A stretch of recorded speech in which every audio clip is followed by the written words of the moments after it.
చర్యలు చేపడుతుంది. మా యొక్క ప్రధానమైనటువంటి డిమాండ్ ఈ లాకప్ డెత్ విషయంలో సిబిఐ ఎంక్వైరీకి వైఎస్ఆర్ కాంగ్రెస్ పార్టీ కట్టుబడి ఉన్నది అని చెప్తా ఉన్నాం. సిబిఐ ఎంక్వైరీ ద్వారానే మాయం చేసినటువంటి సీసీ ఫుటేజీలు కానీ, హాస్పిటల్ దగ్గర తిప్పినా, లాడ్జీల దగ్గర తిప్పినా, రోడ్ల మీద తీసుకెళ్ళినా, బస్టాండ్లో అనాథ శవంగా మార్చినా, అనాథ శవం పేరు మీద క్రిమేషన్ చేసిన ఈ మొత్తం వ్యవహారం అంతా కూడా బయటికి రావాలి.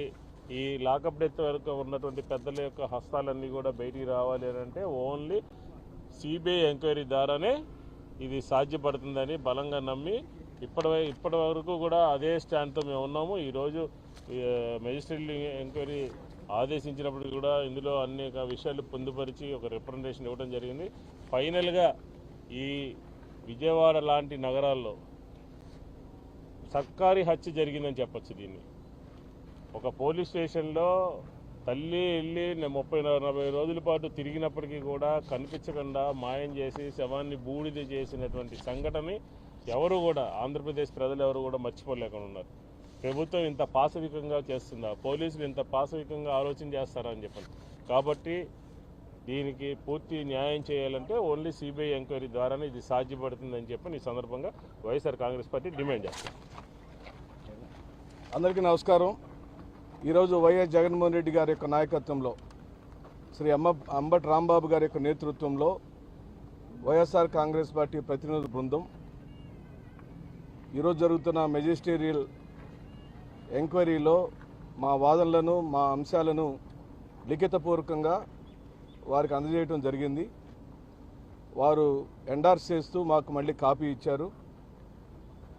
కానీ ఇప్పుడే విష్ణు గారు చెప్పినట్లుగా ఈ ప్రభుత్వం దొడ్డిదారిన ఈ కేసుని ఒక్క నాగరాజునే బాధితుడిగా చేస్తూ ముగిస్తారేమో అనే అనుమానం బలంగా మా ఒక్క పార్టీకే కాదు, ఆ కుటుంబ సభ్యులకు మరియు ఇతర రాజకీయ వర్గాలకు, సామాన్య ప్రజలకు అనుమానం కలుగుతుంది.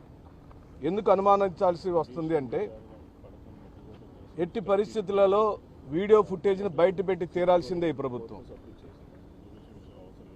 ఒక్క పోలీస్ స్టేషన్లో వీడియో ఫుటేజ్ లేదని బొంకినంత మాత్రాన, అబద్ధాలు చెప్పినంత మాత్రాన, దాన్ని ఎలిమినేట్ చేసినంత మాత్రాన విజయవాడ అన్ని మార్గాలలో సీసీటీవీ ఫుటేజ్లు ఉన్నాయి. మార్కాపురం నుండి ఎన్ని గంటలకు తీసుకొచ్చారు, ఏ వీధుల్లో తెచ్చారు, ఏ రోడ్లలో తెచ్చారు, మొదటిసారిగా పోలీస్ స్టేషన్లు ఎక్కడికి తీసుకొచ్చారు, తెచ్చిన కానిస్టేబుల్ ఎవరు, తీసుకురామని ఆదేశాలు ఇచ్చింది ఎవరు, సిపి పరిధిలోనే ఆదేశాలు వచ్చినాయా, సిపికి డీజీపీ ఆదేశాలు ఇచ్చాడా, డీజీపీకి ముఖ్యమంత్రి గారు ఆదేశాలు ఇచ్చారా, ఎవరు ఆదేశాలు ఇచ్చారనేది మా అందరికీ, రాష్ట్ర ప్రజలకు సుస్పష్టం చేయాల్సిన ఆవశ్యకత ఉంది. ఎందుకు మేము ఇంత బలంగా ఈ అంశాన్ని ఈ ప్రజల దృష్టిలో తీసుకొస్తున్నామంటే, ఈ సాయి కృష్ణ కేసు ఈ రోజున వెలుగులోకి వచ్చింది. వెలుగులోకి రాని అనేకమైన ప్రభుత్వ హత్యలు జరుగుతున్నాయి. మీ అందరికీ తెలిసిన విధంగానే మా సోదరుడు కాంతి కుమార్ ఆత్మహత్య చేసుకున్నాడు.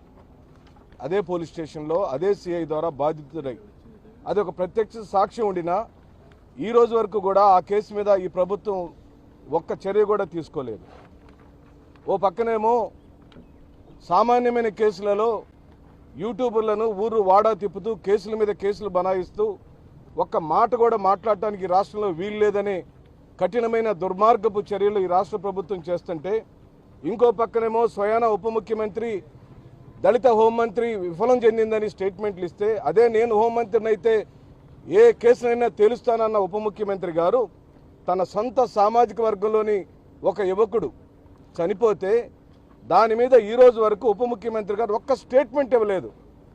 ఎందుకు మాట్లాడలేకపోతున్నారని అడుగుతున్నాం. మీరు ఓపెన్గానే టాస్క్ ఫోర్స్ని పెట్టాను, ఎవరైనా టాస్క్ ఫోర్స్కి వినతి పత్రాలు ఇచ్చుకోవచ్చు అని చెప్పారు కదా. అసలు ఈ సాయికృష్ణ కేసుని మీరు ఎందుకు పరిగణలోకి తీసుకోవటం లేదు? ఆ తల్లికి ఎందుకు న్యాయం చేయటం లేదు? చనిపోయిన బాడీ ఎక్కడుంది? ఆ బాడీ ఎవరైనా క్రిమేషన్ చేస్తుంటే ఎందుకు చేశారు? ఎందుకు పోస్ట్ మార్టం నిర్వహించలేదు?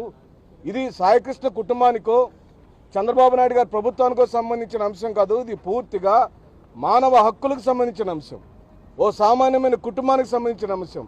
అది కులానికి ముడిపెట్టో, పార్టీలకు ముడిపెట్టో నీరుగార్చాలనే కుటిల రాజకీయాలకు స్వస్తి పలకాలి. ఈ రాష్ట్రంలో ప్రభుత్వమే హత్యాకాండాలు నిర్వహిస్తుంది, పోలీస్ స్టేషన్ని వాటికి కేంద్రంగా మార్చిందని చెప్పడానికి ఇంతకన్నా ఉదాహరణలు లేవు.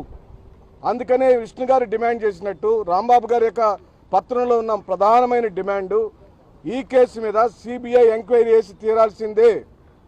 సిట్ మీద మాకు నమ్మకం లేదు, ఇప్పుడు జరుగుతున్న లోపల తతంగం మీద మాకు నమ్మకం లేదు. కానీ చట్టాన్ని చట్టం ప్రకారంగా గౌరవించే మా పార్టీ ఓ బాధ్యతాయుతమైన ప్రతిపక్ష పార్టీగా ఈ రోజున మేము వచ్చాం, కలిసాం, మా వినతి పత్రాన్ని ఇచ్చాం. దాని మీద స్పందించమని ఈ ప్రభుత్వాన్ని కోరుతున్నాం.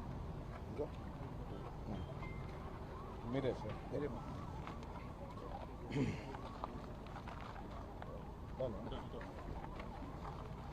ఈరోజు వైఎస్ఆర్ కాంగ్రెస్ పార్టీ తరఫున ఒక బృందం వచ్చి ఇక్కడ ఉన్నటువంటి ఆర్డీఓ గారిని కలవటం జరిగింది. సాయి కృష్ణ లాకప్ డెత్ మీద మెజిస్టీరియల్ విచారణకు ప్రభుత్వం ఆదేశించింది. దాని ప్రకారం ఏమైనా వాస్తవాలు తెలిసున్నా, అనుమానాలున్నా వాటన్నిటినీ కూడా బహిరంగంగా వారి ముందు సమర్పించాలని, వారితో మాట్లాడాలని, విచారణలో పాల్గొవాలని పిలుపునిచ్చిన ధర్మిల మేమందరం ఒక రిప్రజెంటేషన్ ఆన్ రిటర్న్ ఒక రిప్రజెంటేషన్ తీసుకొని మాకు ఈ కేసు మీద ఉన్నటువంటి అభిప్రాయాలు, అనుమానాలు వీటన్నిటినీ కూడా పొందుపరచి సమగ్రంగా వారికి ఆన్ రిటర్న్ ఇవ్వటం జరిగింది. మీ అందరికీ తెలుసు, it is a sensational case in India, not only Vijayawada. ఒక హృదయ విదారకమైనటువంటి హత్య. ఆ హత్య కూడా ఎక్కడ అంటే పోలీస్ స్టేషన్లో. ఎవరు చేశారా అంటే పోలీసులే చేశారు. రక్షక భట నిలయంలో ఒక కుర్రవాణ్ణి దారుణంగా హింసించి చంపారు అనేటువంటి ఆరోపణ. ఇంకొక చిత్రమైన విషయం ఏంటంటే, అందరికీ ఆశ్చర్యాన్ని కలిగించే విషయం, డెడ్ బాడీని కూడా మాయం చేశారు. ఇలాంటి సంఘటనలు నాకు ఇప్పుడు 70 సంవత్సరాలు వస్తున్నాయి.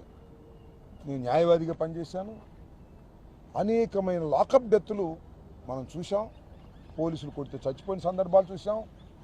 కానీ ఇంత భయంకరమైనటువంటి పోలీస్ హత్యని ఇంతవరకు చూడలేదని ఈ సందర్భంగా నేను చెప్పదలుచుకున్నాను. అదేమంటే కొంతమంది ఏమంటారంటే వాడు రౌడీ అండి, వాడి మీద కేసులు ఉన్నాయండి, ఇలాంటి చౌకబారు మాటలు మాట్లాడుతున్నారు.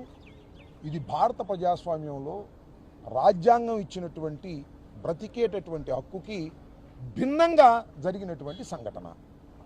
ఈ సంఘటన మీద దేశవ్యాప్తంగా చర్చ జరుగుతూ ఉంది. దీనిలో గమనించాల్సిన విషయం ఏంటంటే, ఇది జరిగిన తర్వాత దీన్ని భూస్థాపితం చేయటానికి అనేక చర్యలు తీసుకున్నారు. తీసుకొని చర్య అంటూ లేదు, అది బయటికి రానివ్వలేదు. ఎక్కడైతే డెడ్ బాడీ కనపడితే ఈ కేసు అవుతుందేమో డెడ్ బాడీని క్లోజ్ చేసేసేసి డెడ్ బాడీని భస్మం చేసేసారో లేకపోతే పాసేసారో తెలియదు. చివరికి తల్లి వెళ్ళి అడిగితే సమాధానం లేదు. చివరికి మీకు మనవి చేస్తున్నా, మే 28వ తారీఖున తల్లి వెళ్ళి ఒక కంప్లైంట్ ఇచ్చింది.